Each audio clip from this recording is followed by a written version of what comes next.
TaxDome released their 2025 niche business accounting report. And there's some really interesting numbers that came out of that survey. So how many was this they interviewed?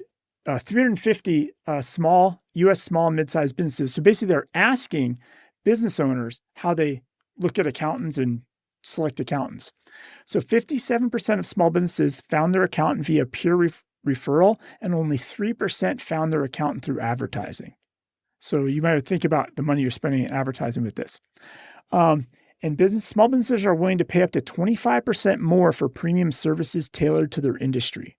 So if you're a niche accountant and you're doing, so whatever those numbers we just talked about with the CFO services, right? And advisory services so $2,500 a month, you could actually charge 25% more than those rates that we just talked about from the other survey. And this is interesting. When they're choosing their accounting firms, they are looking at tech. They want to be working with a tech-enabled accounting firm. So people that are paying $10,000 plus annually to an accountant, 83% say that tech is their deciding factor when they choose the accountant, the tech the accountant's using.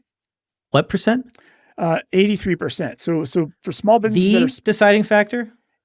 It is a deciding factor. Yeah. Deciding factor, but it's like the most.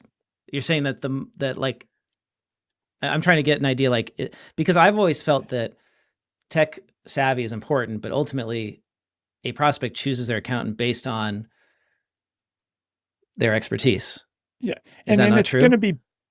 It's going to be small businesses that are spending $10K a year on accounting services.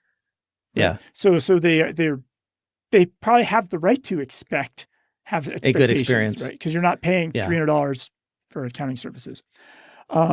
Firms or small businesses with $1 million plus in revenue are twice as likely to hire a niche specialist accountant. So as the business gets bigger and more serious, they're more likely to choose a niche accountant. And then some things that are interesting when they switch. So if they leave a specialist accountant, they're not going to a generalist. They're switching to another specialist. 98% of small businesses will, if they have an e-commerce accountant, when they leave, they're going to another e-commerce accountant. They're going to stay in that space. Now, some of the top reasons for switching, one is the lack of industry expertise. This is why you would switch accountants. Then the other one is poor responsiveness. So you might not have industry expertise, but poor responsiveness, every firm can develop that and reply back better to people.